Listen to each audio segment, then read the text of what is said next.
Bueno, estamos con una querida amiga que aceptó este reto. Mañana vamos a hacer lo mismo con Graciela Fernández Mejide, otra querida amiga. Las traigo porque las he traído siempre para hablar de sus temas.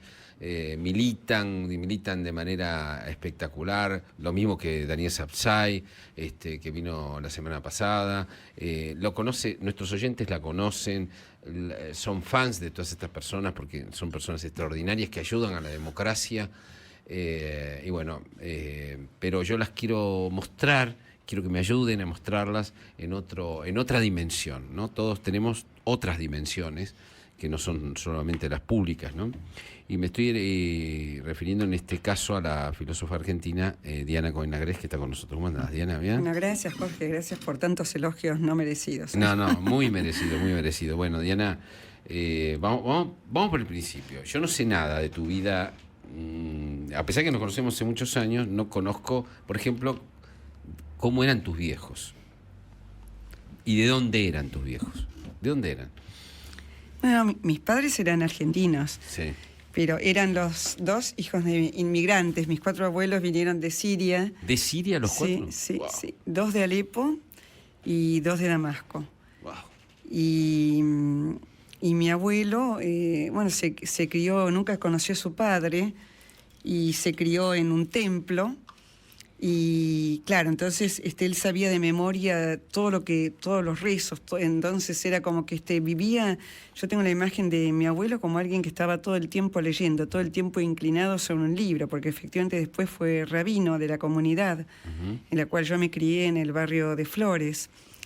Y creo que realmente heredé muchísimo de él, ¿no? Sí, como que gran parte, yo siempre digo que seguí filosofía porque cuando quise ser rabina en ese momento no se permitía, entonces no me dejaron, entonces bueno, me volqué a la filosofía.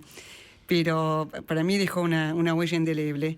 Y mi abuela materna también, que venía con sus costumbres, no sabía leer ni escribir, entonces yo tenía 7 años y yo que además a los 7 años quise estudiar el diccionario, entonces creo que llegué hasta la letra C e intenté enseñarle a leer y escribir y bueno, una de las grandes frustraciones que tengo como maestrita, porque es así como me denomino a mí misma, ¿no? Yo creo que en el fondo me gusta enseñar lo que sé y bueno, nunca aprendió a leer y escribir. Y mi otra abuela aprendió en un colegio nocturno, entonces ahí aprendió a leer y escribir en algún idioma. Diana, el idioma originario de ellos era el árabe. El árabe, tanto es así que... La Biblia la leían en hebreo, tu abuelo, el que leía. No, eso claro, o en arameo. O en arameo. Pero yo escuchaba árabe y mis padres hablaban con mis abuelos y yo entendía. Hoy en día voy a ver películas y entiendo algo, ¿no? ¿Entendés en árabe? Sí, cada vez menos, pero entiendo algunas palabras y entiendo bastante. Qué bárbaro. Fantástico. Y mi abuelo, bueno, él leía en hebreo y en lo que está escrito, los libros, y a mí me mandaron a una escuela... Pará, ¿y cómo se conocen tus padres? Porque mi mamá fue criada en la provincia de Buenos Aires, en Coronel Pringles, Sí. donde mi abuelo había instalado un negocio, una tienda, y realmente crecieron mucho económicamente. Y cuando llegó la edad de casarse, entonces se vinieron para Buenos Aires para que mi mamá y mi tía pudieran tener 2 novios porteños Sí. y dentro de la esfera en la cual ellos se movían. Y bueno... Y ahí conoció a tu padre. Ahí se conocieron, sí. ¿Y a qué se dedicaron? ¿A qué se dedicaron originalmente? Bueno... ¿Tiendas? Mi mamá siempre fue una ama de casa. Uh-huh. Muy, muy bonita, muy sencilla, una mujer sin ninguna aspiración cultural. En cambio, mi papá, a pesar de que también apenas si terminó 6º grado, los dos terminaron 6º grado solamente, pero mi papá tenía una ansia, creo que también por vía paterna, ¿no? de cultura, porque no solamente mi abuelo era rabino, sino que además mi abuelo tuvo 9 hijos, y de los 9 hijos... Todos tuvieron vidas muy especiales y realmente el tema del libro y de la cultura fue un valor que además se fue legando de generación en generación. ¿Vidas especiales qué quiere decir? Bueno, cada uno vivía en un país distinto y cada uno con vidas muy particulares todos, tuvieron que emigrar por distintos motivos. Uno de ellos primero fue un país donde no podía comer y terminó en otro país donde se hizo multimillonario, y otro se casó con una mujer también muy adinerada y era un dandy que mandaba a imprimir tarjetas que decía conde, entonces cada vez que iba a un lugar entregaba la tarjeta. Después otro día quiso tener la experiencia de sentirse mendigo. Estuvo como una semana viviendo en la calle en Brasil, para ver cómo era que se sentía ser mendigo. Bueno, otro escribió un diccionario hebreo-castellano, castellano-hebreo, que se publicó en España. Entonces, cada uno tenía... Es una familia fascinante, sí, increíble. Sí, una familia realmente increíble que merece un libro aparte, porque mi hermana escribió un libro donde toma bastantes cosas. Mi hermana escribe novelas y tomó bastante de Tu la hermana familia. Noemí. Sí, Noemí, sí.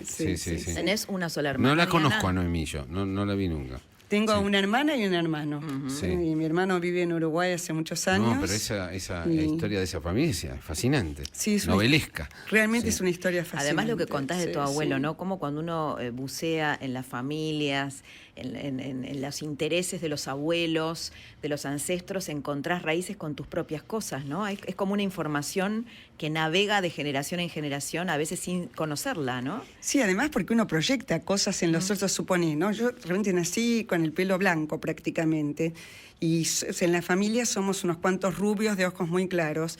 Entonces yo siempre tuve la fantasía, como mi abuelo era muy, muy rubio, a pesar de haber nacido en Siria, y en ese momento estaban los franceses en Francia, y él no había conocido a su padre.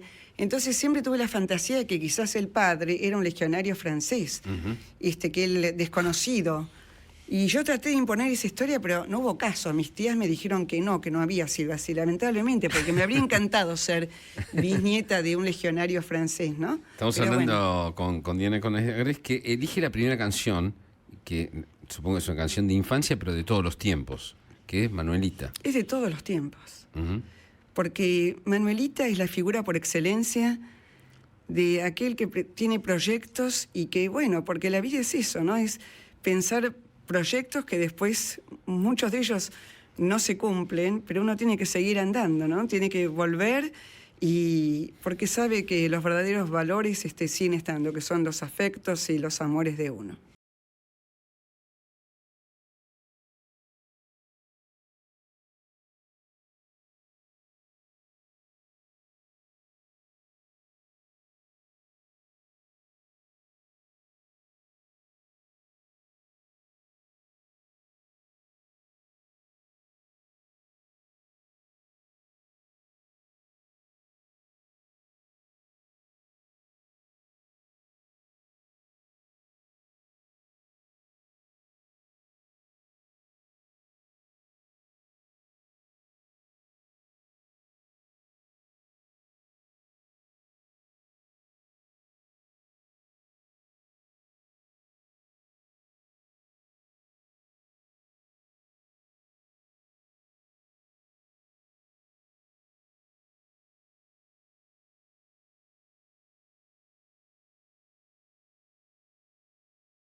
los tiempos, pero que a vos te resuena de una manera particular, Diana. Sí, me resuena porque para mí simboliza la vida misma, ¿no? Ese traje de malaquita, esos trajes que nos ponemos todo el tiempo y con los que vamos por la vida, cumpliendo distintos roles, ¿no? Distintas imposturas. Y cuando sabemos, como bien lo dijo Camus, ¿no? Albert Camus en el mito de Sísifo, que estamos destinados al fracaso necesariamente, como esa tortuga que volvió y se arruinó en el trayecto, en el mar, pero que le esperaba a alguien al final de ese camino. Claro. Creo que en el fondo es el derrotero de toda vida humana, ¿no? O debería ser, por lo menos. ¿Cómo eras de chica ahí en Flores? Yo era muy tranquila. O sea, mi mamá me decía, donde la pongo se queda. Entonces, Te quedabas leyendo, en general. Claro, sí. Yo creo en ese sentido, estaba lo que quería era leer. Porque todavía hoy siento que hago un montón de cosas, pero mi lugar de refugio es la lectura. Es el lugar donde realmente soy más feliz. Y en ese momento leías de todo. Leí muchas novelas, hasta que entré en la facultad, que ahí me arruiné porque dejé de leer literatura, pero eso es común a toda la gente que estudia filosofía. Sí. Porque o lees literatura o lees filosofía. Pero hasta los 18 años, por suerte, nosotros recibíamos, yo en realidad compraba con un dinero que me trabajé desde muy chica, ¿no?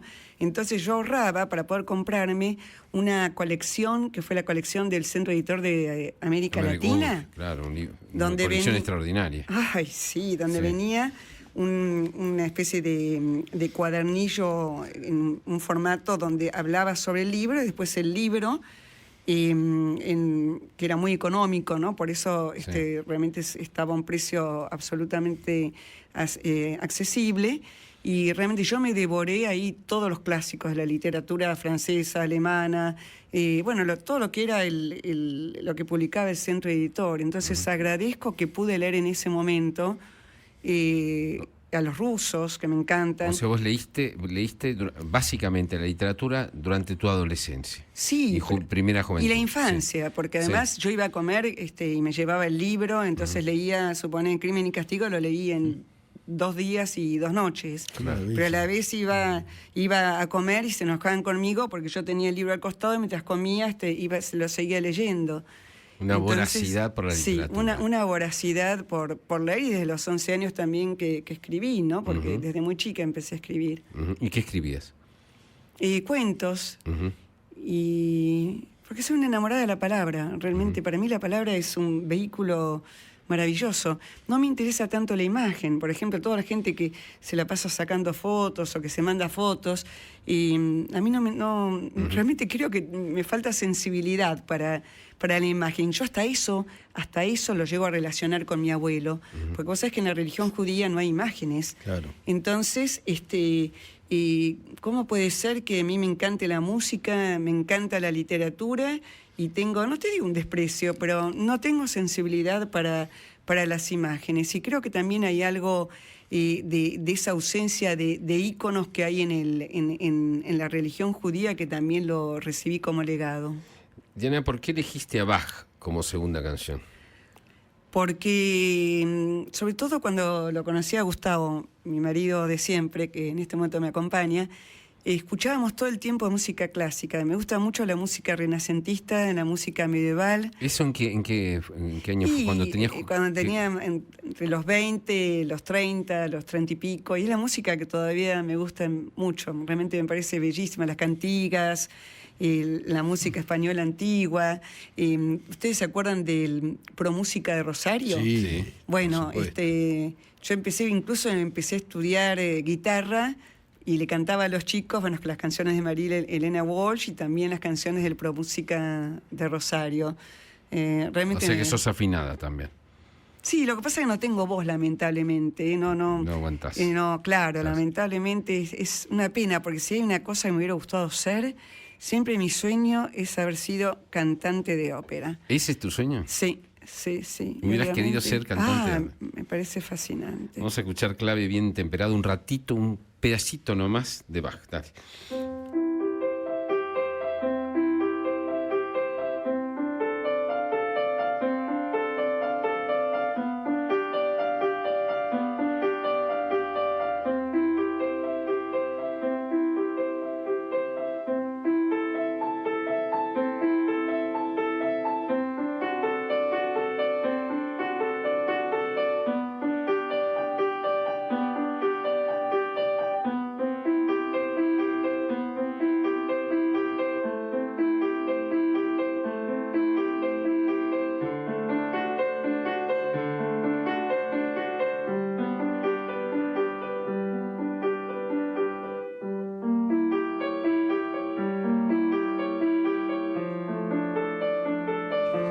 Bueno, y vos escuchás Bach, pero ¿cuándo lo conociste a tu esposo? Lo conocí en la facultad, éramos compañeros de la facultad. Yo ingresé en filosofía, y bueno, cursamos juntos una materia. Ahí nomás entraste en filosofía. Ya se conocían. No, Sí. un par de años más tarde. Sí. Que fue, compartimos el Mundial del 78 fue después, pero nosotros nos conocimos en el 76 y en el 77 nos casamos, pero bueno, seguíamos... ¿Se conocieron en el 76 y se casaron en el 77? Sí, Fue fulminante el sí. asunto.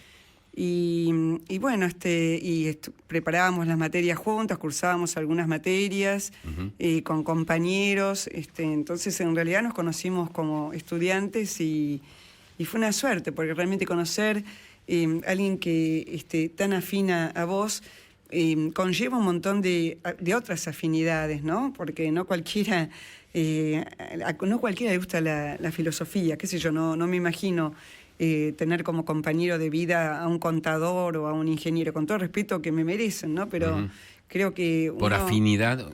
Por afinidades, claro, ¿no? claro. O sea, hay un lenguaje ¿Qué te común. sedujo de él? ¿Qué te sedujo? ¿Cómo te invitó a salir?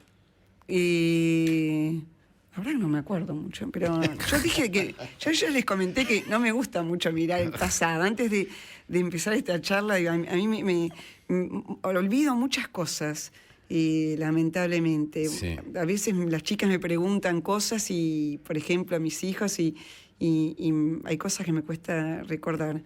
Sí me acuerdo que me llevó a un restaurante divino, eso sí. Pero tuvo que haber sido rápida la cosa, porque si al año siguiente se casaron fue fulminante el asunto. Habían encontrado... Sí.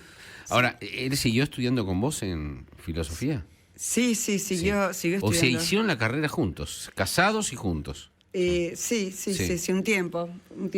Sí. Porque él después dejó. Un Pero tiempo. sí.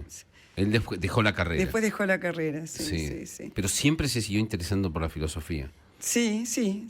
Lo que pasa es que él después también tuvo otros intereses, en cambio, él varió sus intereses, en cambio yo no. Es un poco como decía mi mamá, donde la pongo se queda, bueno, y también hay algo de eso, ¿no? ¿Cómo llegaste a la filosofía? Podrías haber sido escritora, no sé, haber ido a otro lado, ¿no? Con la palabra.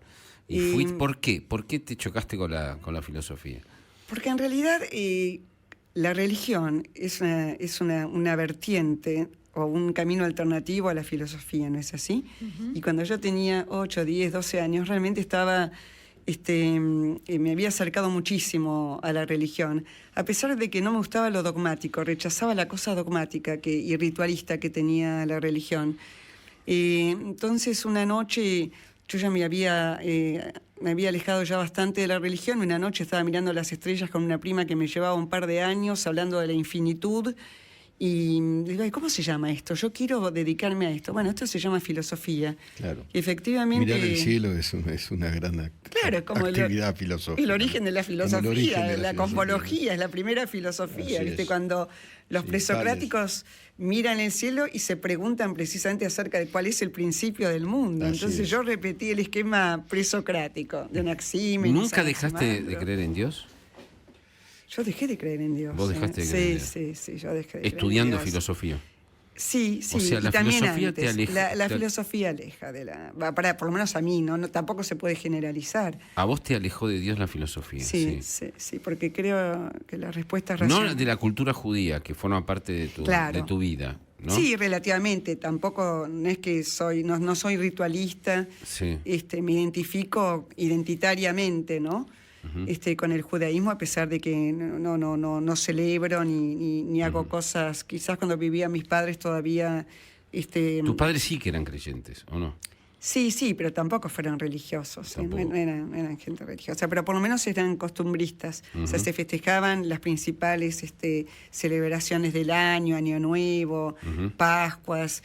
Y ahora a mí me cuesta un poco, porque en general no celebro mucho nada, la verdad, menos ahora, ¿viste? Es como Diana, que... ¿y qué te enseñó la filosofía? ¿Por dónde te llevó la filosofía? ¿Qué pasó con ese viaje? Un viaje que todavía continúa, por supuesto, ¿no? Que fue muy intenso. Por supuesto te dedicaste desde la muerte de tu hijo a todo el tema de la justicia y de la seguridad, pero a mí me consta, porque nos conocemos de antes, que tu viaje por la filosofía, un viaje intensísimo, permanente, muy lleno de desafíos, y, ¿no? Sí, me acuerdo aquel libro que escribiste sobre los grandes dilemas, ¿no? Inteligencia ética para la vida cotidiana, que lo presentaste vos. Sí, me acuerdo que era... En el año 2005. Estaba lleno de cosas muy interesantes, ¿no? Mira, Jorge, la verdad, yo creo que la filosofía para mí es una forma de vida. Uh-huh. Y yo escribo sobre lo que vivo. Uh-huh. Entonces, podría decir que mi primera etapa, yo trabajé, la tesis mía de doctorado fue sobre Spinoza, que es un filósofo maravilloso, que fue lo que me terminó de alejar de la religión en algún sentido. Y a la vez, bueno, es que fue excomulgado, maldito y maldecido por los religiosos. Bueno, pero igualmente hay que entender el contexto, ¿viste? Por supuesto. Sí. Pero realmente para mí Spinoza te da todas las respuestas, o casi todas las respuestas a la existencia. Entonces para mí fue un filósofo que me marcó y me marca todavía. Pero resulta que... Has escrito un libro hace poco. Sí, porque trabajé a nivel académico con distintos grupos en México, España. Uh-huh. Entonces me di cuenta que tenía un montón de artículos sobre Spinoza que no eran conocidos en el país. Uh-huh. Y publiqué una compilación de esos artículos en Eudeva. Uh-huh. Pero me dediqué a la filosofía, estaba además en la facultad, hasta que mi mamá se enfermó de Alzheimer, siendo ella muy joven. Yo tenía 34 años, ya estaban los 3 chicos, y mi mamá no llegaba a los 60, y bueno, se le declaró el Alzheimer en una época en que era totalmente desconocido, que apenas si se hablaba, que se confundía con otro tipo de arteriosclerosis, claro. Con la demencia senil, otras demencias seniles que no tenían nada que ver con el Alzheimer, sí. Bueno, y mi mamá estuvo 6 años enferma con Alzheimer, y yo estaba criando a mis chicos que eran muy chiquitos, y realmente estaba muy capturada por la enfermedad de mi mamá, porque además mi mamá siempre me retuvo terriblemente. Ella decía, yo soy vos y vos soy yo. Entonces eso me llevó una identificación realmente muy particular. Y por ejemplo, mi mamá se iba consumiendo y yo también me iba consumiendo. Llegué a pesar 42 kilos. Tremendo. Y realmente fue un proceso que el día que fui y mi mamá me dijo, Diana, ¿quién es Diana? Yo no conozco ninguna Diana. Me di media vuelta y me fui llorando, ¿no? Uh-huh. Y ahí fue el día que mi mamá se murió, uh-huh. Porque después no siguió siendo un cuerpo orgánico, inerte. Y tanto es así que en ese interín me encontré con una persona en un congreso de filosofía que se estaba dedicando a la bioética, y me dijo, bueno, ¿querés acompañarme? Entonces empecé a trabajar yo, y bueno, y empecé a trabajar el tema de cuándo la vida deja de tener sentido. Uh-huh. Y me dediqué, curiosamente, a la temática del suicidio, uh-huh. que además la encontré en Spinoza, porque Spinoza tiene una página, él niega la posibilidad de quitarse la propia vida, uh-huh. y es un tema realmente dilemático en la filosofía de Spinoza. Entonces, mi tesis fue sobre la filosofía de Spinoza, pero además, toda esa cosa enciclopedista que tengo yo, había una especie como de texto anterior que tenía la mitad de la tesis, que era una historia filosófica del suicidio. Uh-huh. Bueno, de esa primera parte salió un libro que se llamó Por mano propia. Tremendo. Que además recibió un premio nacional editado por el Fondo de Cultura Económica. Uh-huh. Y de la segunda parte salió otro libro sobre la problemática del suicidio en Spinoza. Uh-huh. Pero fascinante. A mí a veces me cuesta. ¿Y qué autores? Séneca? El autor que más me conmovió sobre el suicidio es un autor impresionante que se llama Jean Améry. Sí, Jean Améry tiene un libro que se llama Levantar la mano contra sí mismo, uh-huh. que es un libro muy pequeño. Para mí Améry es la filosofía más excelsa que se puede leer, porque la historia de él es muy particular. Resulta que él nace en una familia muy católica, pero de padre judío. Pero el padre, al poco tiempo de nacer, los abandona. Entonces él es criado por la madre y por las tías, y va a una escuela confesional católica. Cuando comienza la guerra, él vivía en Austria, creo Austria, sí, lo van a buscar a la casa por el apellido. Entonces lo llevan a un campo de concentración. Él ya era un joven, ¿no? Lo llevan a un campo de concentración y él no entendía nada porque se había criado en un colegio de curas y, bueno, logra escaparse del campo de concentración y entra en la resistencia. Después lo vuelven a agarrar, lo capturan nuevamente y él se vuelve a escapar. Y finalmente recala en Bélgica y él se hace belga y se cambia el nombre. Uh-huh. Y él se hace locutor de radio, precisamente. Y él cuenta en ese libro maravilloso, para ponerte un ejemplo, que es una de las cosas que uno no lo puede pensar porque precisamente es tan vivencial, pero él cuenta la historia de una empleada doméstica que planchaba todas las tardes, escuchando a un cantante de radio. Y resulta que una vez le manda una carta al cantante de radio, y este cantante de radio nunca le responde esa carta. Entonces, una tarde, mientras planchaba, ella abre la ventana y se tira por la ventana.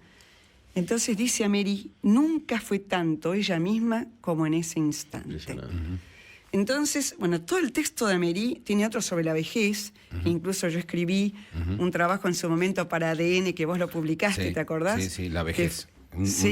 Una etapa. Envejecer, una etapa, sí. Que fue el texto más leído de todos los que yo publiqué en ADN. Estamos hablando con Diana Cohen Agrest de cosas de las que habitualmente no hablan los medios de comunicación. Estamos poniendo música, ahora vamos a poner una música espectacular que eligió para ustedes y para mí El fantasma de la ópera. ¿Por qué? Bueno, porque me parece realmente la música contemporánea más fascinante. Yo la vi 3 veces y en una de las veces tengo una anécdota. Resulta que Gustavo estaba en Nueva York y me estaba esperando y tomo un avión de Panam, que todavía existía Panam en ese momento. Sí. Resulta que el avión estaba en tierra todavía, pero se incendia. Wow. Entonces yo bajé por el tobogán, sí. Que además, bueno, las azafatas fueron las primeras en bajar, yo corriendo por la pista con 2 chiquitos, con una mamá que tenía otro en brazos. Bueno, finalmente no pasó nada. Entonces resulta que cuando llegamos a la sala general, la mayor parte de la gente se iba a su casa. Yo pregunté, bueno, ¿cuándo sale el próximo avión? Porque tengo que ir a ver El fantasma de la ópera hoy a la noche. Entonces resulta que salía a las 2 horas otro avión. Y llego, y Gustavo me dice, ¿pero cómo? Llegamos tarde y tenemos que ir, tengo entradas de hace un montón de tiempo. Y fuimos, y resulta que yo me quedaba dormida. Y Gustavo me decía, ¿pero cómo? Yo saqué entradas y vos te estás durmiendo. Digo, ay, lo que pasa es que se me incendió el avión.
que eligió Diana. Diana, ¿qué vas a escribir?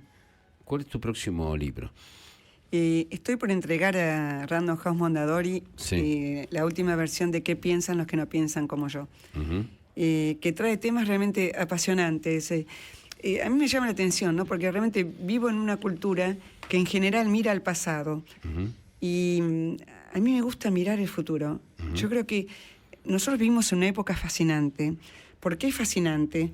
Porque con la tecnología se tienen que crear las nuevas categorías conceptuales y éticas fundamentalmente para poder operar con esas tecnologías. Ujú. Entonces, en ese sentido vivimos una época fantástica. Bueno, me acuerdo de Borges, ¿no? Que decía, bueno, le tocó vivir como a todos los hombres en el peor de los tiempos, pero parafraseándolo, yo creo que es el peor, pero también es fascinante, porque lo que trabajo en ese libro son temas que todavía, por ejemplo, el Big Data, obviamente hay que construir las categorías éticas, el tema de la privacidad, el tema de la comercialización de los datos, o por ejemplo el movimiento antivacunas. Bueno, es fascinante realmente, los argumentos tanto de un lado como de otro, ¿no? Cómo se pueden sostener. O sea, a mí me gusta realmente pensar las problemáticas que quizás acá en la Argentina estamos tan capturados por el día a día. Sí, somos muy Lo que endogámicos. pasa es que hay una cultura tan populista en la Argentina que, bueno, lo que estás planteando vos, la mirada del largo plazo, no es de la cultura populista. Nosotros estamos atrapados siempre En el eterno presente. En el eterno presente. Claro, y yo ahora. tal Y en vez- el pasado. Y en el Sí. pasado, claro. Sí. Yo Sí, tal sí. vez equivocadamente, lo reconozco, tal vez pienso que es como una especie como de pérdida de tiempo, porque realmente uno se le va la vida en cosas absolutamente contingentes, cuando en realidad uno puede pensar tantas cosas tan fascinantes que nos presenta Así la realidad de hoy, que lamentablemente, que incluso me pasa en las redes, ¿no? Cuando pongo algo interesante, que yo pienso que realmente, no, la gente quiere consumir, bueno, el hoy, ¿no? El día a día. Bueno, y elegiste una canción emblemática de un amigo mío, Diego El Cigala, que ahora vive en América Latina, ya no vive en España. Un querido y extraordinario cantante, ¿no? Ese sí que tiene una potencia vocal pocas veces vista realmente, ¿no? Lo he visto practicar para salir en el Gran Rex y es lo que tiene es un instrumento increíble, realmente increíble. Bueno, elegís Lágrimas Negras, Diana, ¿por qué? Yo siempre trabajé en casa, ¿no? Con la computadora y Ezequiel tenía su habitación muy cerca de la mía. Y él era muy enamoradizo, tuvo muchas novias y sufría con Lágrimas Negras de El Cigala. Y entonces realmente, bueno, Claro, es Lágrimas Negras es una canción desgarrada de amor, ¿no? es Sí. una canción de amor. Entonces Sí. esa canción la elegí porque también es el homenaje que le hago a él, ¿no? Que en realidad es quien guía gran parte de mi vida.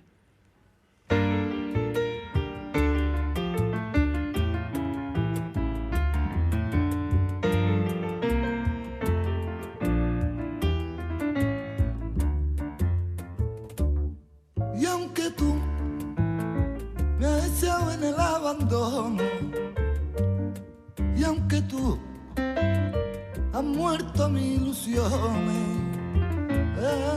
en vez de maldecirte con justo encono, y en mis sueños te como, y en mis sueños te como de bendiciones. Sufro la inmensa pena de tu extravío, siento el dolor profundo de tu partida, y lloro sin que tú sepas que el llanto mío tiene lágrimas negras, tiene lágrimas negras como mi vida.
inmensa pena de tu extravío.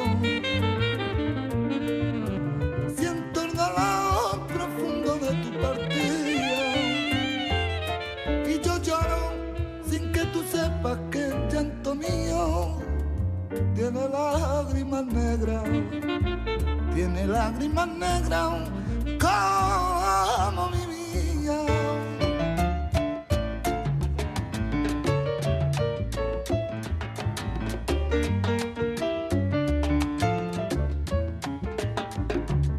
Ahí viendo el Guadalquivir, la gitana lava, los niños en la orilla viendo los barcos pasar.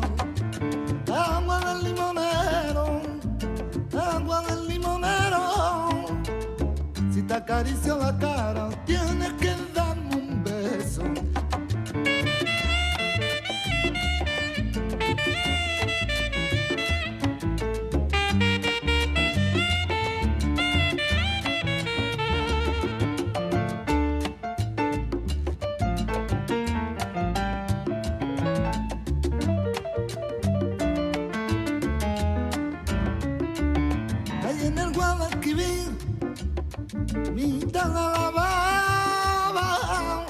Pañuelo de blanco y oro que yo te daba, que yo te daba.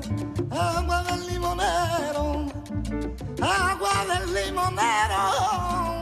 Si te acaricio la cara, tienes que darme un beso. Tú me quieres dejar, ay, yo no quiero sufrir. Contigo me voy tan, y aunque me cueste morir. Bueno, ahí está el Cigala, ¿eh? El Cigala tiene una cosa, una teoría interna que dice: solo elijo canciones que hacen daño. Que hacen daño quiere decir que te tocan el corazón de verdad, por eso le gusta el tango, por eso le gusta el blues, por eso le gusta cosas, bueno, como el cantijondo, como que son muy, muy dolientes.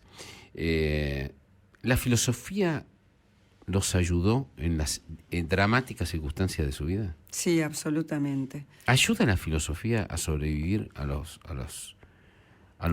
La religión ayuda, ¿la filosofía ayuda? También, por supuesto.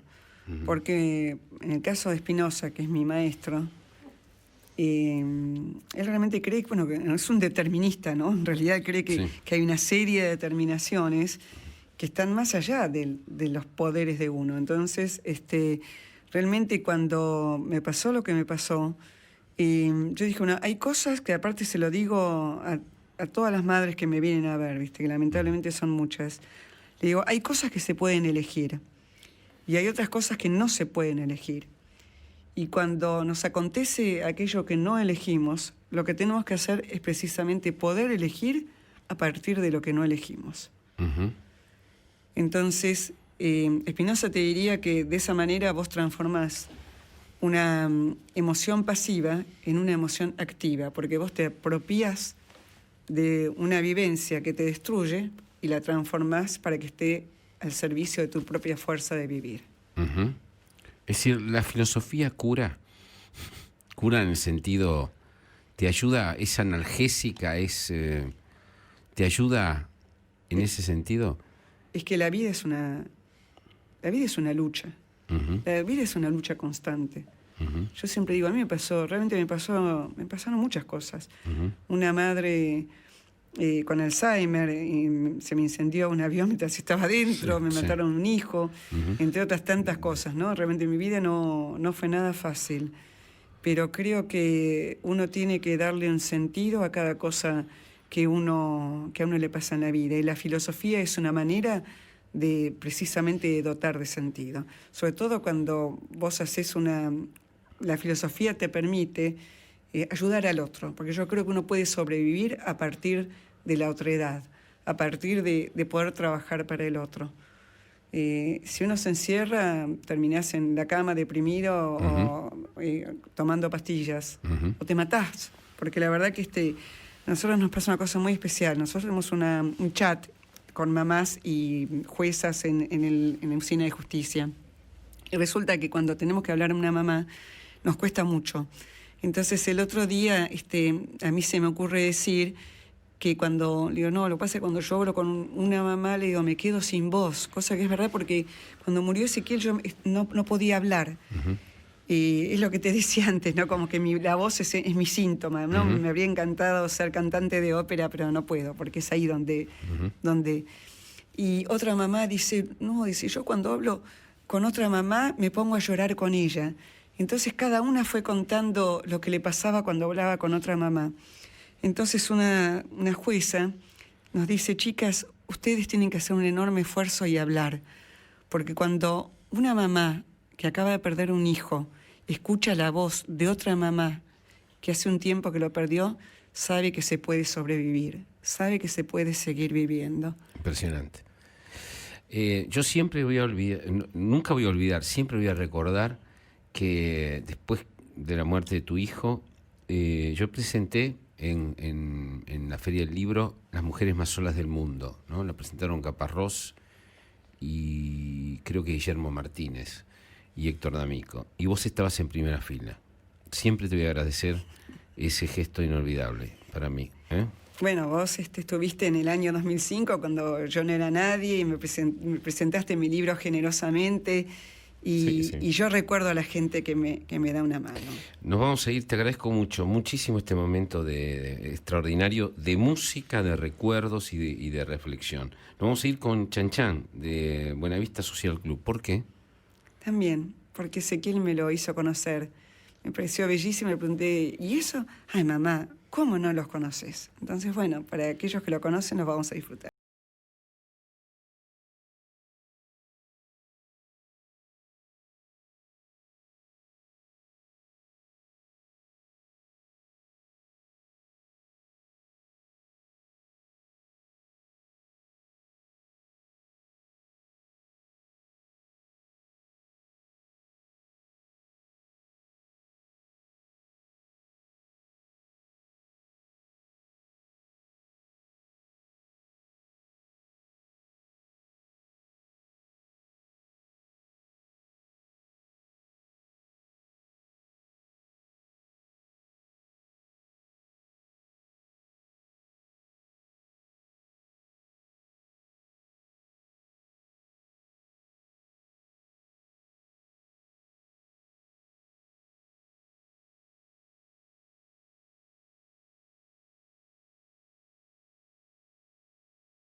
Tu celular,